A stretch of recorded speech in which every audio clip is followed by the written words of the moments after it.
centimètres seulement. Et donc là, t'as le copitin. C'est notre petite curieux, celle-ci. Tous ces singes sont nés en captivité. Les enrichissements sont indispensables pour révéler leur instinct naturel. Si tous les jours tu fais la même chose, bah, tu peux te développer de l'enclos. Parce que l'enclos, malheureusement, ça ne peut pas être dans la nature, on sait bien. Ils vont pas avoir à chercher tous les jours leur nourriture. Ils vont pas avoir à chasser. Parce que par exemple, pour les pygmées, même pour les tamarins, bah, ils vont besoin de chasser des insectes, etc. Donc ça, nous, on va le rajouter, on va la rapporter pour justement essayer d'occuper tout le long de la journée.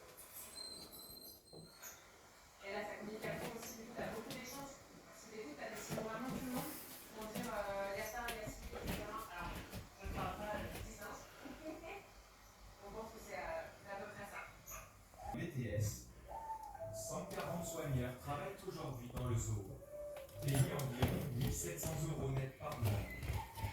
Un métier que Rodolphe Delors a lui-même découvert à la naissance de Beauval, avec un animal des plus ordinaires. Beauval a commencé ici.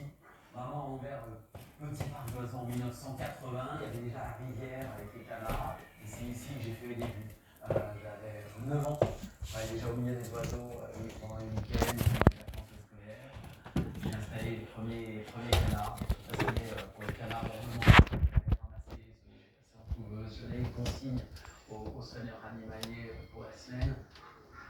Mais les canards mandarins, c'est une espèce relativement commune. Ils sont absolument magnifiques.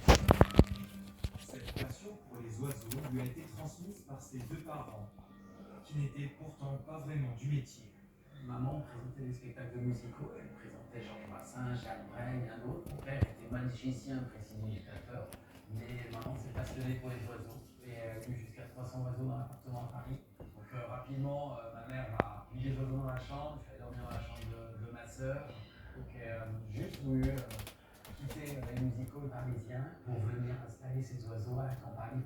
Vous voyez, elle est un petit peu, il manque pas de plus, elle est très très vieille. Elle s'appelle Solène et ce perroquet, maman l'avait déjà à Paris jusqu'en 77. Elle vous reconnaît? Ah bah oui, c'est sûr. Perroquet, n'oublie rien. Vous m'aidez. Comme les grands primates. Là, ce qu'on voit, ouais, ça commence à faire mal.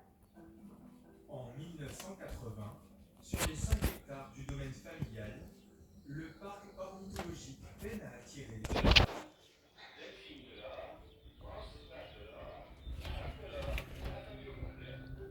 Alors, au bout de 8 ans, la famille décide d'accueillir d'autres espèces plus populaires.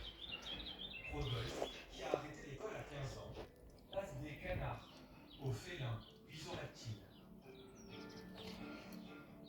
Quelques années plus tard,